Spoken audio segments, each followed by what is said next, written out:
시청자 여러분 안녕하십니까. 이슈와 화제입니다. 장전마을 환경소송이 소송 전 단계로 진행됐던 조정이 성립되지 않아서 결국 정식 소송으로 진행하게 됐습니다. 주민 측과 자치단체 측 간에 서로 요구사항이 서로 맞지 않아서 결국 결렬이 된 것인데요. 앞으로 소송 과정에서 여러 가지 쟁점을 놓고 치열한 법리 다툼을 벌이게 됐습니다. 장전마을 환경소송에 대한 쟁점과 전망에 대해서 손문선 좋은정치심리회 대표와 얘기를 나눠보겠습니다. 손 대표님 안녕하십니까? 네, 안녕하세요. 네. 결국은 장전마을 환경소송이 이제 그동안 쭉 한 3차례 정도 조정을 했는데 결국은 결렬이 됐습니다.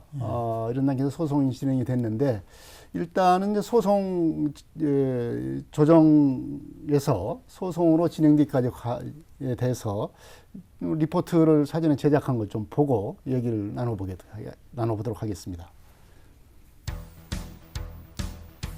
익산 장전마을 주민들이 전라북도와 익산시를 상대로 낸 손해배상 소송 전 단계로 진행된 민사조정이 무산돼 결국 소송으로 전환됐습니다. 전주지법 재판부는 세 차례의 조정에도 양측의 입장차가 좁혀지지 않아 지난달 28일 조정 불성립을 결정했습니다. 불성립의 주요 원인은 손해배상액의 차이였습니다. 주민들은 당초 157억 원을 요구하다가 마지막 3차 조정에서는 80억 원으로 내렸습니다. 하지만 전라북도와 익산시는 당초 제시한 50억 원을 고수해 30억 원의 차이를 보였습니다. 또한 법적 책임 조항 유지와 의료지원 연장과 금액 확대를 놓고도 의견을 좁히지 못했습니다. 주민들은 사후에도 확실한 책임을 보장한다는 규정과 의료지원 기간을 2026년까지 연장하고 지원금도 3천만 원까지 확대할 것을 요구했습니다. 하지만 전라북도와 익산시는 명확한 근거가 없는 만큼 주민들의 요구를 소송이 아닌 조정 단계에서 수용하기는 어렵다는 입장이었습니다. 이 같은 양측의 첨예한 입장에 따라 조정이 이루어지지 않아 정식 소송으로 전환됐습니다. 소송에서 자치단체의 연초박 관리 소홀에 따른 암 발병 인과관계와 이에 따른 손해배상 산정 근거, 자치단체의 책임 범위 등을 놓고 치열한 법리 다툼이 예고되고 있습니다.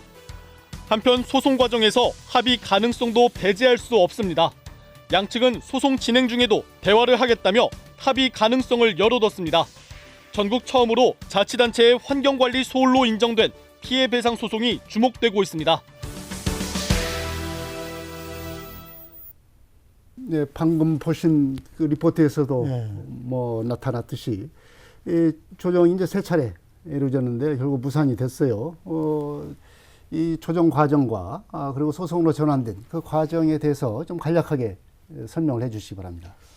주민들이 이렇게 176명 주민들이 2020년 작년이죠. 작년 7월 달에 손해배상 소송에 앞서서 전주지법에 민사조정안을 제출을 했습니다.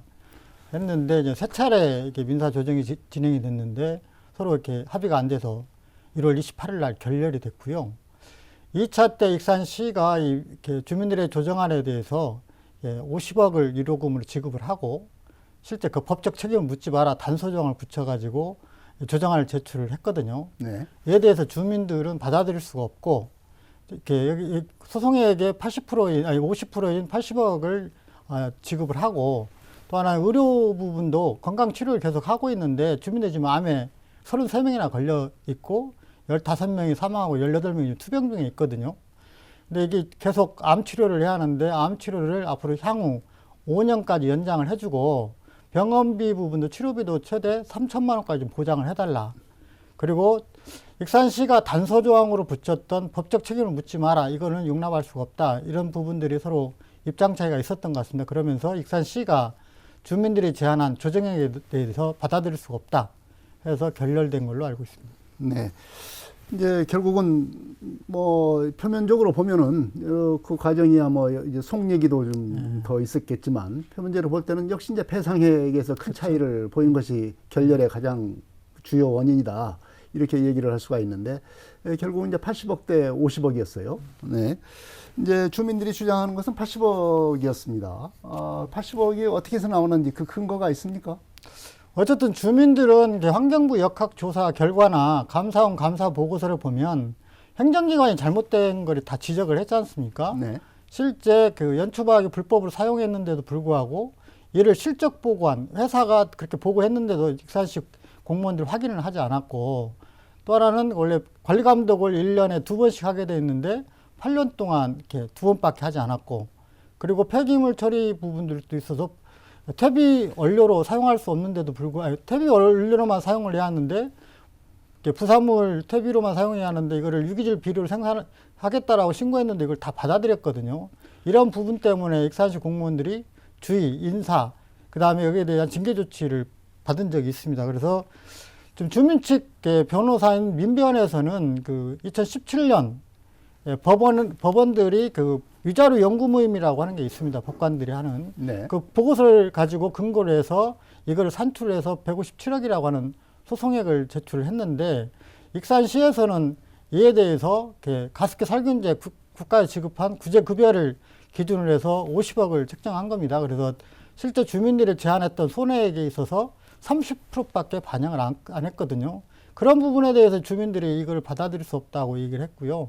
또 하나 익산시 공무원들이 잘못했던 게 명백하게 다 드러났는데 단서 조항을 붙인 거에 대해서 이것들 주민들이 불만이 있었던 것 같습니다. 그래서 주민들하고 익산시가 서로 간에 합의 부분에 있어서 좀 맞지 않아가지고 결렬된 걸로 알고 있습니다. 네, 결국은 이제 80억이라고 하는 거, 당초에는 주민들이 이제 157억을 요구했습니다. 요구를 그런데 이제 중간에 80억으로 내렸습니다. 이 내리는 원인은 왜 내렸습니까? 익산시가 이렇게 50억을 제안을 했지 않습니까? 그것도 1호금으로 제안한 겁니다. 이렇게 암 환자나 암 투병자, 사망자에 대해서 25억, 그리고 마을에 거주하고 있는 주민들에 대해서 25억을 마을 발전기금으로 주겠다, 이런 50억을 제안을 했는데, 실제 주민들이 마을 발전기금이라고 하는 것도 이해를 못 한다라고 얘기를 했었고, 또 하나는 가해자가 행정기관인데 위로는 무슨 위로냐, 이거에 대한 불만의 목소리가 많이 있었거든요. 네. 그래도 그 어르신들의 건강 상태라 거의 대부분이 고령자들이잖아요. 소송이 장기화되는 것도 또 불편한 부분도 있고, 또 하나는 행정기관과 그래도 원만히 합의해 보려고 하는 그런 욕구도 있었던 것 같습니다. 그러면서 익산시가 제안했던 소송액의 30%가 아니라 50% 정도는 주민들한테 피해 보상을 해야 앞으로 암 투병자나 이후에 발생할 환자들을 위해서도 실제 그 재정적으로 도움이 되지 않겠느냐, 이런 뜻을 갖고 있어서 거기에 대한 소송액의 50%를 제안한 걸로 알고 있습니다. 네. 이제 그 소송액에 대한 50%를 이제 80억으로 이제 줄여서 이제 조정을 했는데, 결국은 이것도 지금 익산시와 전라북도 측에 의해서 이제 거부가 된 것이죠. 네. 이제 서로가 이제 보면은 이게 이 피해액에 대한 그 명확한 어떤 산정 근거가 뭐냐, 아까도 이제 손 대표께서 말씀을 하셨지만, 나름대로는 근거가 있습니다. 근데 그것이 과연 그 책임의 범위에 얼마만큼 되느냐 하는 것은 또 따져봐야 될 문제가 아닌가 이렇게 생각이 드는데, 이제 그것은 좀 이따가 더 좀 자세하게 얘기를 하도록 하고요. 주민치료비 지원도 좀 말씀을 하셨어요. 주민치료비 지원도 3천만 원까지 치료를 할 수 있도록 도와줘야 된다. 지원비를 이렇게 해줘야 된다. 그런데 이것도 지금 주민 측에서는, 이 조정장에서는 받아들이지 않았다, 이렇게 얘기를 하고 있습니다. 실제 그 역학조사 기간에 나왔던 암 환자 통계는 22명이었습니다. 네. 근데 현재 작년 말로 33명이 됐거든요. 11명이 늘어났습니다. 그리고 앞으로 암 환자가 얼마만큼 더 할지는 아무도 모르고 있는 상황이고, 여기에 대한 주민들은 굉장히 불안함을 갖고 있었거든요. 그래서 원광대 병원하고 익산시하고 주민대책위원회가 2019년도에 협약을 체결합니다. 앞으로 건강검진을 3회를 진행을 하고 3년까지 5년 동안 치료비를 지원하겠다, 이렇게 했거든요. 그리고 2019년도에 원광대병원에서 지원을 하고 2020년도하고 올해는 익산시하고 전라북도가 보조금으로 지원을 한 걸로 알고 있습니다. 그런데 이거를 이렇게 올해로 종결하겠다라고 하는 얘기를 주민들한테 통보가 된 것으로 저는 알고 있었고요. 주민들은 앞으로 암 치료를 계속 해야 하는데 불안하잖아요. 그리고 앞으로도 암 환자가 될 수도 있는데, 이거에 대한 자기 본인이 전부 다 부담해서 치료를 하라고 하니까 불만이 있죠. 그리고 본인들 스스로가 암에 걸린 것도 아니고, 어쨌든 행정기관하고 비료공장에 가해로 통해서 이렇게 암에 걸렸지 않습니까? 그러면서 주민들은 최대한 5년 동안은 치료를 해달라, 치료비를 지원해달라 그런 요구를 했었고요. 치료비도 그 2017년도에 건강보험공단에 물어보니까 이렇게 암에 걸리면 최대 치료비가 한 3천만 원 정도 들어가더라고요. 네. 근데 거기에 자기부담금 얼마 안 됩니다.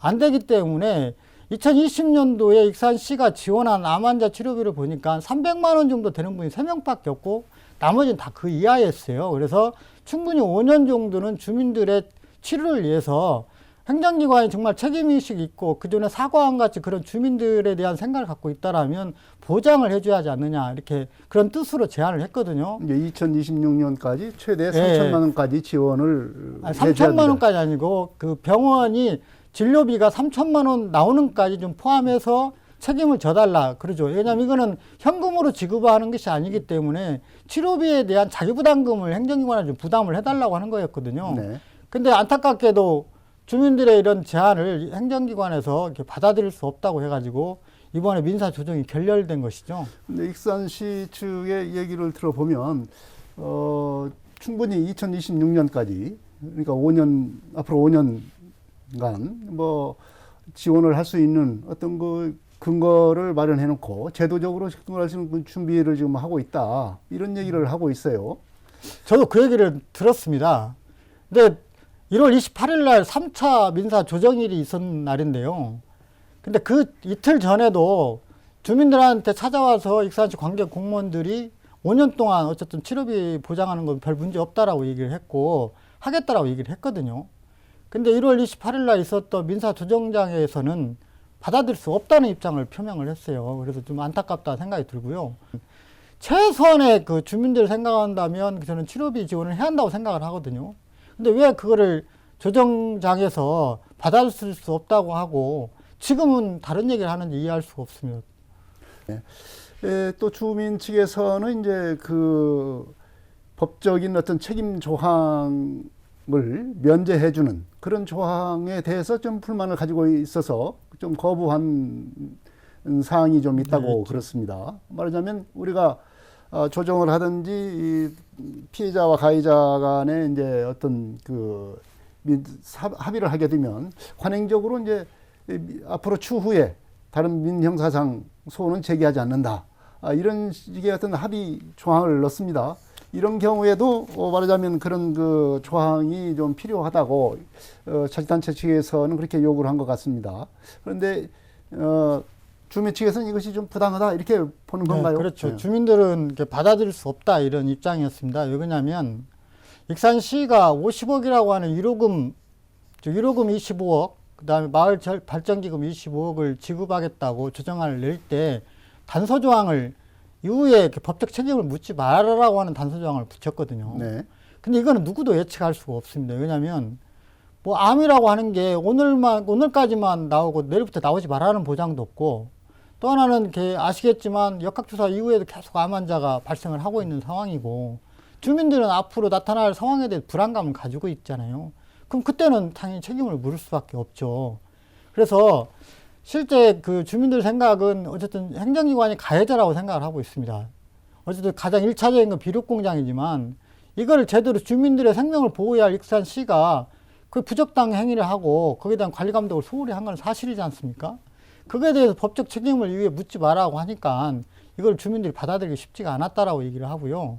또 하나는 앞으로 실제 나타날 환자에 대해서도 이거를 묻지 말라고 하게 되면 있을 수가 없다. 너무 가혹한 행위 아니냐 이런 판단을 하신 것 같아요. 그래서 차라리 실제 주민들하고 이렇게 주민들은 협의를 한다면 이후에 그 소송이나 이런 걸 법적으로 소송을 제기하자 이걸로 종결하겠다 이런 표명을 요구를 한다든지 또 하나는 지급액에서도 유류금이 아니라 먼저 유자료나 뭔가 다른 형태로서 조정금을 지급했다 한다면 실제 이렇게 나름대로 서로 이해를 했을 텐데 익산시 단서 조항에 대해서 받아들이지 않는 부분에 대해서는 주민들이 나름대로 그 반대 의사가 있었습니다. 네. 뭐 이런 차이 때문에 뭐 한 세 가지 정도 쟁점이 민사 조정 과정에서는 있었던 것 같아요. 배상액, 액수의 차이 문제.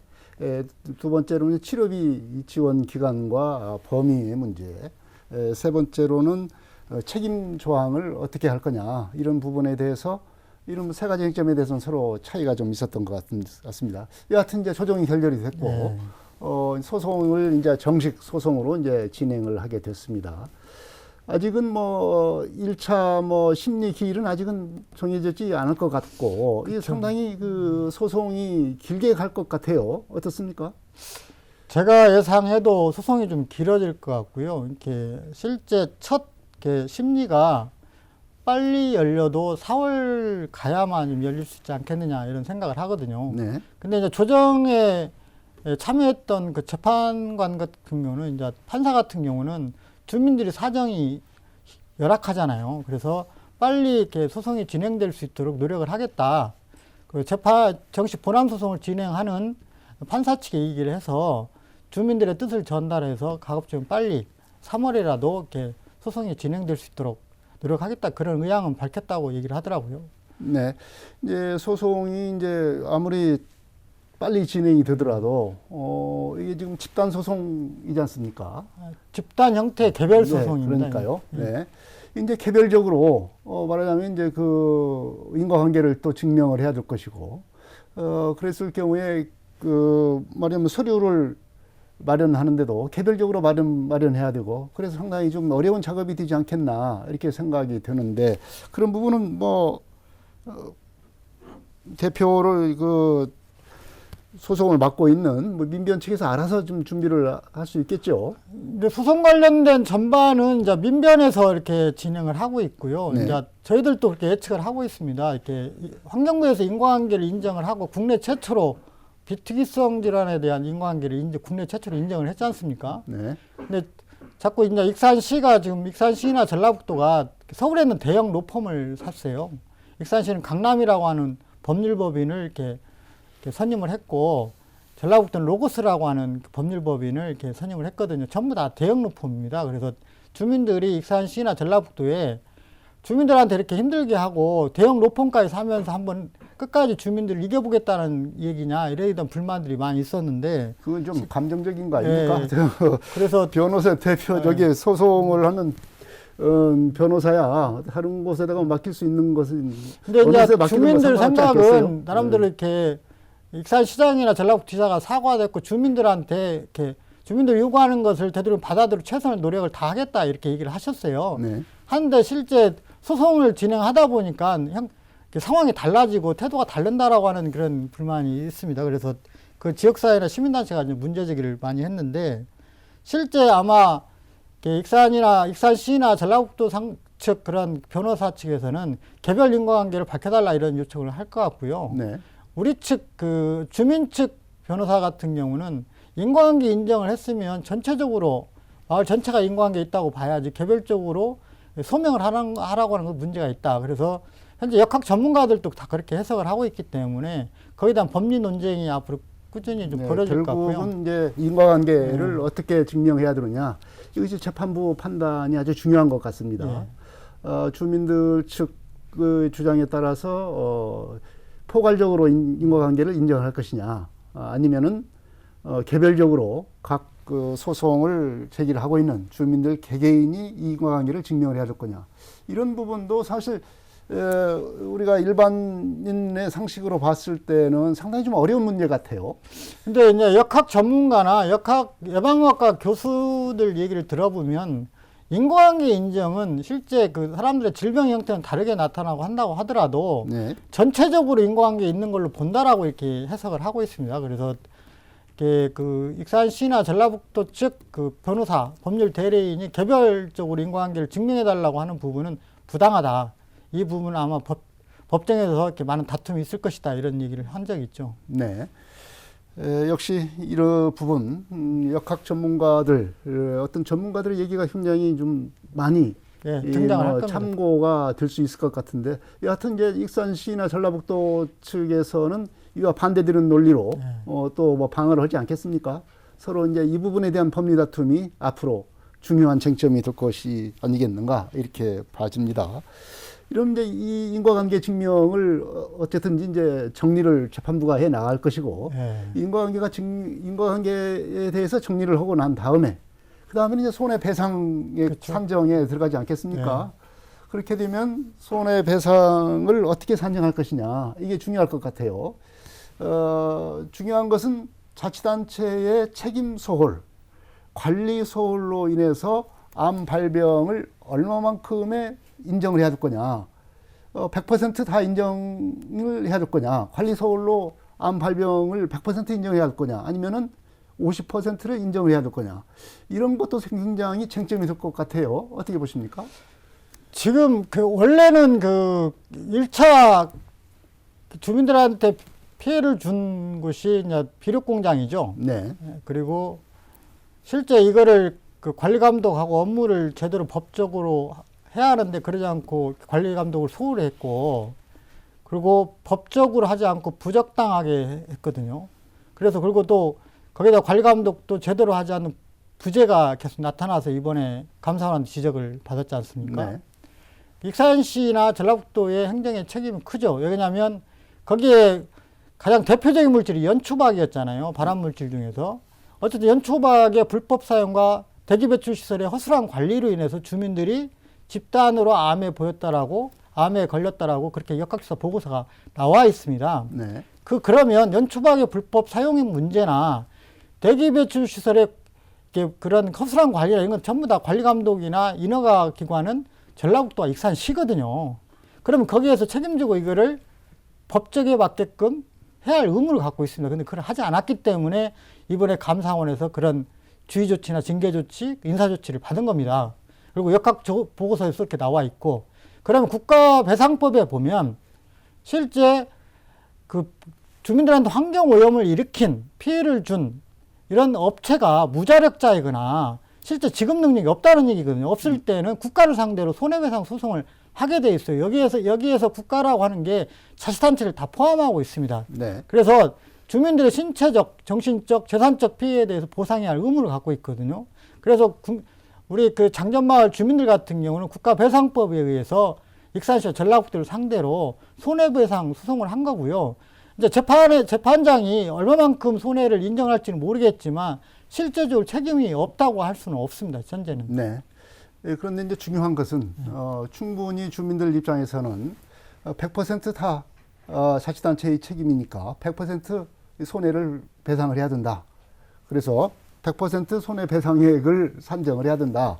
이렇게 주장을 할 것이고, 네. 반대 측에서는 관리 소홀이 있었긴 했지만 그것이 암 발병의 100%의 원인이다 라고 주장을 100%는 아니지 않느냐, 이렇게 주장을 할 수가 있지 않겠습니까? 그렇게 주장을 하겠죠. 당연히 저는 그렇게 주장할 거라고 생각을 하지만 현재 비료공장이나 익산시나 전라북도가 어쨌든 100으로 넘으면 몇 %씩 책임을 다 갖고 있잖아요. 네.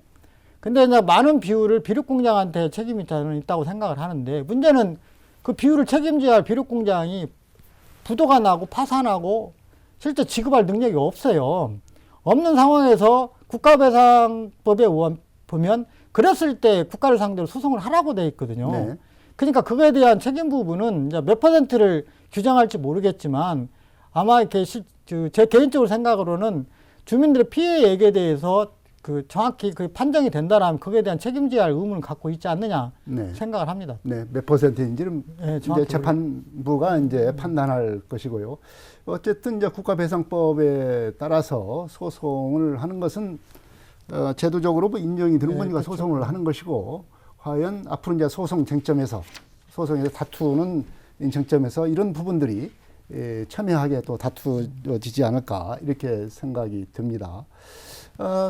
이제 자치단체 측에서는 또 이런 것도 이제 인과관계에 관련된 내용인데, 네. 연초박 관리라고 하는 것이 애초에는 그것이 물론 이제 퇴비에서 유기질 비료로 속여서 업체 측이 이렇게 이제 생산을 하는 것은 이제 몰랐고, 그것을 나중에 알았고, 연초박 관리라고 하는 것이 이제 규제 대상도 아니었다. 그러면서 책임이 좀 경감되는 것 아니냐. 말하자면 책임져야 될 범위에서 좀 경감되는 거 아니냐. 이렇게 해도 이제 주장할 수가 있지 않겠습니까? 실제 역학조사 보고서도 그렇고 감사 보고서 보면 비료 공장에서 한 2,400톤 정도 연초박을 사용을 했거든요. 네. 근데 실제 연초박을 사용하고 퇴비를 만들어야 할 거 아닙니까? 원래 연초박은 퇴비로밖에 사용을 못하게끔 법적으로 규정되어 있습니다. 근데 비료 공장이 불법으로 가열 공정, 건조 공정이 있는 그런 유기질 비료를 생산해서 주민들이 이런 피해를 본 거거든요. 그리고 생산하는 데까지는 그럴 수 있다고 할 수도 있는데 불법 행위가 있다고 보더라도 실제 그러면 대기 배출 공해 방지 시설을 제대로 관리를 할 수 있게끔 해야 하는데 허술하게 관리해가지고 그 고농도의 오염물질이 주민들한테 날아가가지고 물로 그다음에 공기로 먹거리로 전부 다 피해를 준 겁니다. 그래서 주민들에게 집단으로 암에 걸렸다고 보고 있거든요. 그런데 비료 공장에서 연초박이 반입이 돼서 실제 퇴비를 안 만들고 유기질 비료를 만들었다고 실적 보고 있는데 확인도 안 했어요. 네. 그리고 주민들 얘기로는 퇴비 생산 시설을 저 귀퉁이에다 만들어 놓고 실제 전부 다 벽돌로 쌓아 놓고 한 번도 생산하지 않았대요. 안 했는데 당연히 공무원들 가가지고 퇴비 시설로 허가가 나 있으니까 퇴비 시설 어디 있는지 확인을 해야 하지 않습니까? 그리고 관리 감독을 해야 맞잖아요. 그리고 퇴비로만 사용되고 유기질 비료는 사용하면 안 되는 그런 그 원료를 갖다가 유기질 비료로 사용한다니 그거 다 승인을 해줘 버렸거든요. 그리고 실제 관리 감독 같은 경우도 1년에 2번씩 하는데 안 했어요. 8년 동안 2번밖에 안 했거든요.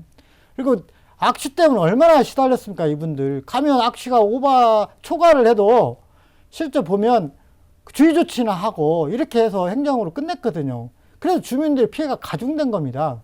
그래서 실제 주민들이 얘기한 거나 감사원이나 역학조사 결과 보고서에 명확하게 행정기관 잘못이 나왔기 때문에 이거에 대해서 자기들 잘못이 있니 없니 이런 걸 다른 얘기한다는 것은 저는 맞지 않는 행위라고 보고 있습니다. 네.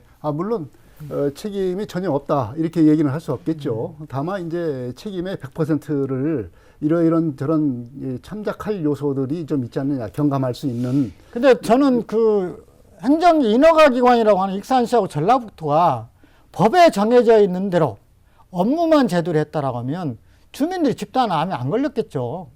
실제 대기 배출 시설도 제대로 관리도 하고 실제 거기 오염물질 방지 시설을 제대로 관리하고 퇴비로만 사용해야 할 연초박이 퇴비로만 사용되고 불법으로 유기질 비료로 생산되지 않았다라면 실제 주민들이 암에 걸릴 이유가 없지 않습니까? 근데 그런 것들이 행정기관에서 적발하거나 관리 감독이 안 됐기 때문에 이게 그 고농도의 오염물질이 주민들한테 날아간 거잖아요. 그래서 주민들 피해가 지금도 암 환자가 계속 나오고 있는 거 아닙니까? 그래서 어쨌든 이제 그런 게 행정기관에서 자기들이 잘못이 얼마나 적다 많다 이런 얘기는 주민들이 들으면 좀 안 좋아할 것 같습니다. 그러니까 되도록이면 자제하는 게 좋다 저는 생각합니다. 네. 여튼 이것은 이제 소송전이니까 소송에서 이제 어떻게 이제 법리 다툼을 하겠는가 이걸 좀 예상해 보는 자리니까 이런 것도 좀 예상 가능하지 않겠는가 이렇게 생각을 합니다. 네. 이제 소송이 이제 시작이 됐습니다. 이제 소송이 뭐 아까도 소개를 해 주셨지만 재판부는 되도록이면 빨리 소송을 진행을 하겠다 이렇게 지금 얘기를 했다고 그러는데 그래도 상당히 소송은 길게 갈 것 아니겠는가 이렇게들 다들 예상을 하고 있습니다. 이런 과정에서 장기화가 되면 주민들의 어떤 고통이 더 심해질 수도 있고 뭐 나름대로는 빨리 이걸 갖다가 매듭 짓는 것이 또 좋지 않겠냐 뭐 이런 의견도 좀 있는 것 같고 그렇습니다. 이 소송 과정에 서로 대화를 하면서 서로 조정을 하고 합의를 할 수 있는 어떤 가능성은 없습니까? 현재 그때 조정 재판관도 얘기를 했지만 이게 진짜 소송을 진행하면서 조정도 할 수 있다 이렇게 그게 절차상 빠를 수도 있다 이런 말씀을 하셨다고 얘기를 하더라고요. 네. 재판부에서도. 근데 어쨌든 본안 소송은 이제 제기가 됐습니다. 진행이 됐는데 이제 주민들 보면 안타깝죠. 다 고령자들이잖아요. 이게 42가구 80명이 사는 동네에서 암 환자가 33명이나 나오고 주민들은 40명이라고 얘기를 합니다. 그리고 앞으로 또 암에 걸릴지는 누구도 모르잖아요. 잠복 기간이 있기 때문에 앞으로 누구도 예상할 수가 없습니다. 이런 불안한 시기에 실제 여기에다가 소송까지 장기적으로 준비하고 진행을 하라고 한다면 너무 저는 가혹하다고 생각을 하거든요. 그래서 행정기관이 그 의사를 좀 정확하게 주민들한테 사과하고 눈물 훔치고 모든 걸 다 들어주겠다고 약속한 것 같이 좀 성실하게 좀 임해서 중간에 좀 조정하기 위한 노력을 많이 해봤으면 좋겠다 이런 생각을 합니다. 네, 서로 조정하는 것이 좋겠다. 소송이 오히려 더 갈등을 부추기는 그런 요소가 또 될 수가 있죠. 네. 있습니다. 우리가 이웃 간에도 싸우다 보면 법정으로 번지게 되고 법정으로 번지게 되면 더 원수지간이 되는 그런 사례가 좀 덜어 있으니까 이런 주민들과 사치단체 간에도 좀 이렇게 좀 번지지 않았으면 좋겠다 이런 바람이 있습니다. 네. 앞으로 자치단체와 주민들에게 좀 당부하고 싶은 말씀 해주십시오. 어쨌든 주민들은 건강생 피해를 입었습니다. 그리고 국내 최초이고 이 장전마을 사건은 세계적으로나 국내적으로 모르는 사람이 없어요.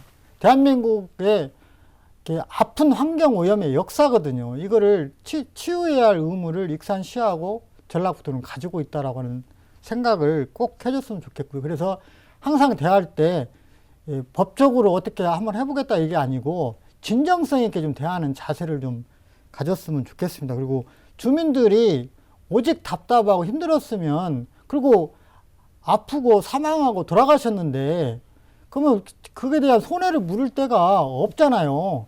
실제 물을 방법이 소송밖에 없거든요. 그래서 국가에서도 그렇게 소송하라고 배상법이 정해져 있는 거고 그런 절차를 받고 있습니다. 그래서 이 부분에 대해서 익산시가 주민들을 어떻게 소송해서 이기겠다든지 이런 자세가 아니고 주민들과의 원만히 잘 합의해서 실제 아픈 역사를 치유하겠다라고 하는 정말 그 주민들의 그런 생명을 보호해야 할 의무는 행정기관이나 국가가 있다라고 하는 그런 자세로 좀 접근해 주기를 진정으로 바라고 있습니다.